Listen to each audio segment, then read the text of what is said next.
안산시 외국인 주민 상담지원센터 몽골 출신 의뢰 상담사는 지난 6개월 동안 1,300여 건의 상담을 진행했다고 합니다. 자세한 소식을 다문화TV 뉴스 김종현 기자가 전하겠습니다. 4년 전부터 안산시 외국인 주민 상담지원센터에서 국내 거주 몽골 상담사로 일하고 있는 우래 씨는 지난 1월 236건, 2월 189건, 3월 304건, 4월 105건, 5월 241건, 6월 189건으로 올 상반기 총 1,264건의 고향 사람들의 민원을 도와주었다고 12일 밝혔습니다.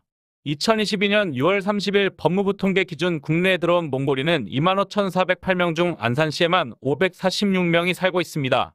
안산시 외국인 주민 상담지원센터 의뢰 상담사로부터 비중있게 처리했던 상담 사례를 들었습니다.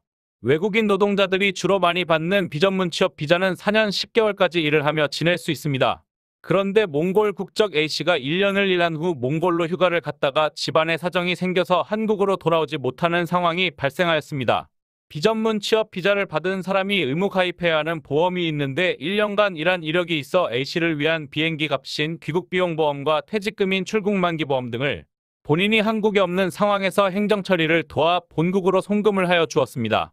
의뢰 상담사는 이런 일이 비전문 취업 비자를 받고 근로를 제공하는 사람마다 연차만 다를 뿐 해결받기 원하는 상담 건수가 전체 상담 중 50%가 넘는다고 말했습니다. 보험사에서 어느 정도 안내를 하지만 신청서 작성은 외국인들이 직접 작성해야 하기에 몽골뿐 아니라 베트남, 인도네시아, 러시아, 태국, 필리핀, 스리랑카, 캄보디아 등 센터 내 모든 상담 직원들이 문제를 대신 해결해주고 있다고 말했습니다. 또 다른 사례로 몽골 국적의 B씨는 단기 방문 비자로 체류하다가 비자 갱신 기간을 놓쳐 불법 체류자 상태로 국내에 머무르고 있었습니다. 센터의 도움을 받아 법무부에 자진 출국 신고서를 작성해 범칙금 면제와 재입국 제한을 받지 않도록 조치를 취해 주었습니다. 당시 출국했던 B씨는 이후 다시 단기 방문 비자로 국내에 들어와 1년간 머물 수 있는 이타 비자로 바꿔 계절 근로자를 받았다고 말했습니다. 가족 단위 사례는 많이 어려워 기억에 많이 남는다고 했습니다. 몽골 근로자 C씨는 2005년 11월에 비전문 취업 비자를 받았었는데 2011년까지 머무르면서 불법 체류자가 됐습니다. C씨의 아내인 D씨 역시 2006년에 비전문 취업 비자로 왔다가 2011년 불법 체류자가 되었습니다. 그런데 이 두 사람은 한국에서 만나 결혼을 하면서 2011년 7월 첫째 아들과 2014년 1월 둘째 딸을 낳았고 자녀들은 국내 거주 미등록 이주아동 교육권 보장을 위한 체류 자격 부여의 법률에 따라 2018년과 2021년에 자녀들을 국내 학교에 입학시켰습니다. 하지만 이 과정에서 부모들에게 범칙금 1,800만 원이 나왔으며 자녀 교육을 위해 범칙금을 모두 납부하고 현재 한국에 살고 있습니다. 의뢰 상담사는 이런 케이스에 해당되는 5가정의 문제를 해결했고 현재 이런 류의 6번째 가정을 맡아 행정일을 진행하고 있습니다.